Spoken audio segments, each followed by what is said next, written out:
So tell us a bit about your journey, because you saved 40k before the age of 27. How did you do it? Did you just like never go out? Did you never leave your house? What happened? Tell us the secrets. So it was broken down into two sections. Mm-hmm. It was £15,000 between the ages of 19 to 22-ish. Which is amazing. Which was, yeah, I'm quite impressed with 19-year-old me. Yeah. I went in very delusional. Like, yeah, I could save 15 grand. Bring it on. So, yeah, so it's 15 grand between those ages and then about 25 grand between sort of 24, 25 to 27. And I basically left school. I didn't want to go to uni. I wanted to go to drama school, which at the time you couldn't get like a big loan for like you can now. But at the time it was £15,000 per year. Obviously I hadn't thought this through because it was £15,000 a year for 3 years plus costs to live in London. Yeah. Food and shelter. Yeah, and all those sort things. of things. Yeah. And I was just like, sweet, I need 15 grand, do I? And I knew that my parents wouldn't be able to like help. So I was like, right, I'm going to get a full-time job and I'm just going to save. So I think, and people always ask this question and I try to be as transparent as possible about it, but I started on a 12 grand salary. So it's about £800 a month. At the time I was working in a pub. So when I then got that job, I was like, I'm going to be rich, like 12k salary. And I remember speaking to the locals in the pub and, you know, got all friends with them. And I was like, oh, I've got a new job. I've got a salary job. And they were like, how much is it? And I was like, £12,000 a year. And they were like, for a full-time job, like 9 to 5, 5 days a week. I was like, yeah, that's more than I'm making here. So like, bring it on. Obviously, this was like 10 years ago, so inflation and stuff. But yeah, so I had 12 grand salary, but I was still living at home. And I did pay some bills. I paid some rent. I paid some money. I bought my own food shop and stuff like that. But obviously, my bills were a lot lower. Mm-hmm. And I'd work on a computer all day long. And I built myself this spreadsheet. I love Excel so much. I just love it. It's got a really special place in my heart. So I built myself this spreadsheet, which I actually offer still. I still use it now, and it's one of my freebies that I offer to people. The OG, yeah, still use it, and love that. Thousands of people around the country are using it. Yes. But yeah, so I would map out my finances and I would prioritize saving first. So I had this emotional pull towards the goal that I was working towards. I wanted to go to drama school. I wanted to be an actress. I was like, the saving has to come first. So that those 3 years I was really like prioritizing putting away money. And I still did the things. I still went on holiday with my friends. I still went out. But one thing I didn't do was buy new clothes. And to this day, my friends still take the piss out of me because I would just forever wearing like secondhand clothes, hand-me-downs. And obviously now thrifting is cool. But like 10 years ago, it wasn't. So I was like, oh yeah, this is Jenny's shirt. Oh yeah, and this is Madison's shoes. Do you know what I mean? Yeah. I did not care. I didn't. I was like, come at me. Yeah. I was like, sorry. I'm rich. I'm really, like, I've got my money there. No, but I kept it secret. The whole thing was people knew that I was saving and knew that I was good with my money, but it just wasn't really talked about. So it was like I used to do all kind of like, oh, you know, saving. But yeah, so I did the 15 grand in 3 years. And then before I was due to start drama school, I was kind of already doing it at the weekend. Which is where most of my training come from. And then I got a place and I was like so excited. And then 2 weeks before I was due to start, 2 of my best friends were like, we're going to go traveling. Like, do you want to come with?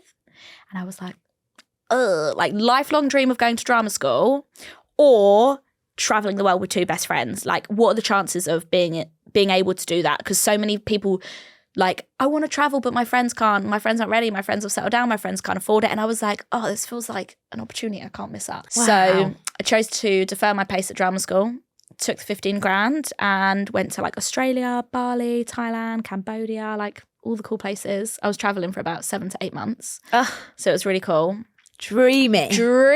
But I had this moment of realization where when I chose between drama school and traveling, I wasn't choosing based on which one I could afford. I was choosing based on which one I wanted. And that was so empowering. I was having that money has given me the choice. And to go from having a negative experience with money as a child at home to then having this positive experience when I was like 22.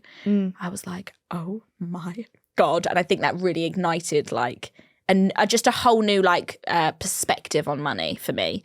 And then because I built this amazing, you know, relationship with saving, this mindset, this kind of habit that I spent all my money, which was great. I came home back to the UK, got my job back. My boss gave me my job back. I actually got a pay rise and a promotion. So I was in a better position. Nice. And had a year of just kind of like doing what I wanted, like spending my money, enjoying it. And then was like, right, going to start saving again and moved to London. And then, saved another 25 grand. I'd already got, because people are like, how did you move and live in London and save the money? How did you do all of the things?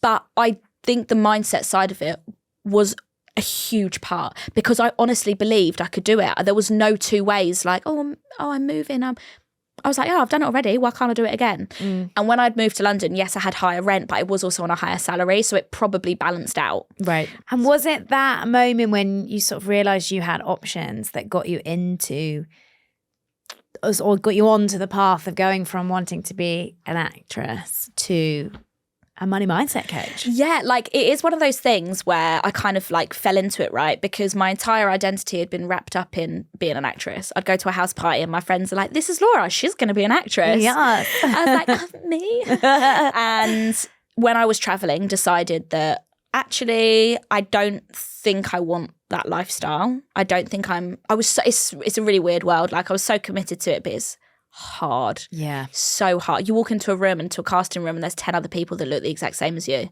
It's the weirdest thing. It's like walking into a room of mirrors. You're like, that must be insane. yeah, it's so weird. So when I decided I didn't want that, I knew that I wanted to set up like a blog or a vlog, but I wanted all the categories. I was like talking about food and yoga and traveling, but money was one of the categories. And when I sat down to write blogs, I would just always talk about money. I just found myself talking about money. So I was like, I think this is just what I'm meant to be talking about. But I definitely think that kind of situation that I had played into that, because then when I started talking about it, I was able to really share my own experiences. And then the kind of path that led me then down from just content creating to becoming a coach was people would approach me and be like, oh, can you help me with my money? And I'd be like, yeah, of course. And I knew that I was helping them, but I didn't have any structure behind what I was doing. And there is a way of coaching that is really important. Like, and even though coaching itself isn't a regulated space, so you could call yourself a coach if you wanted, I really wanted something behind me. The tools, the questioning, like all of that stuff. But I definitely know that my own personal experience with money from a really young age played into my career now. And I kind of went from being like 25, having a quarter life crisis and being like, I don't know what I'm going to do with my life because I don't want to be an actress and I don't want to, to work in marketing. Yeah. To now being 29 and being like, oh, I'm so lucky that before I'm 30, I have a job, a career and a business that I love. So yeah, if you're someone who right now is like, doesn't know what you want to do with your life, and you're really stressing out because you want money and it can literally change so quickly. So kind of circling back, but sort of specifically talking about the work you do, why is mindset so important when we talk about money? Because I know for a lot of people, we might think it's just about maths. It's about maths and it's about not spending. So why is mindset so important? So I see your money mindset as the foundation to your financial well-being. And I always use this analogy where I say, if you were about to build a house and you bought all the furniture, you got like a chaise longue, you've got some really nice artwork, you've got all this bougie kitchen cutlery, whatever, right? You've got all the things. Yeah. But you built the house on a pile of mud. It doesn't matter what things that you have to put in the house is going to fall down. And that is, the money mindset is the foundation, and all those extra things are the practical things, the budgeting, the savings account. Right. If you don't have your mindset in a good place about money first, all the practical stuff won't work. You can open up a savings account, but you're not going to save. You can clear your debt, but you'll probably get back into debt. Because without going too like deep into neuroscience, even though I love that stuff, I love financial psychology, it's so interesting, but our behaviors are driven from our emotion. We think that we make our financial decisions from a place of logic, which makes you think about the maths and the spreadsheet, but all of our behaviors are driven from emotion. I mean, it makes so much sense. Yeah. So like it's your thoughts and your words create an emotion within you. That emotion then drives your behavior. your behavior obviously then becomes your life. So when we think about trying to make changes to something, you have to think about what the emotion and the words, which is why I mentioned earlier about words being so important, how that's showing up for you. Because the emotional side is something that, like, your money mindset can change. So basically, when we're born, our brainwaves are at a different state than when you're an adult. And from the ages of 0 to 7 or 8, we're like these little sponges taking in all the information, everything we hear, everything we see, everything we experience, it's going into our brain. And because of where our brainwaves are at, we haven't yet formed an analytical mind. So right now, if something happens, I'm able to go, do I believe in that? Do I agree with that? What am I taking from this situation? You know, the more self-aware you are, the more you can do that. Mm-hmm. When you're young, you ain't doing that. Everything that happens, you're just like, cool, that's true. This is real. This is my world. Yeah. And you start to form these beliefs and attitudes about the world and about how money works in the world. So that's where your money beliefs have been formed from. Your beliefs affect the way that you handle, the way that you save, the way that you spend money. And it's all from an emotional place. So a lot of the memories that we probably have about money, there will be an emotional connection to them. So really starting to understand that side of it. But the key thing to know is that our brains are so changeable. They're so malleable. So even if you have a certain way of viewing money right now, certain beliefs around money, or like you had a really negative relationship with it from a really young age, it can change. And I think understanding that and having that belief and having that growth mindset is so important. If you don't believe that you can change, you never will. It's not going to happen. It's not going to happen. So yeah, the mindset piece is so important because it underpins all of your behavior. What is the most fulfilling thing about being a money and mindset coach? That is a great question. What I love is seeing the light bulb moments that clients or people in my audience have when it comes to understanding money, be it the educational part or be it the emotional part. I've done workshops and I've done client calls and I've done a range of different things where people will have that moment where they're like, oh my God, I didn't realize that that's why I acted that way, or oh my God, I'm just acting like this because of this, or oh my God, it's in my control to change.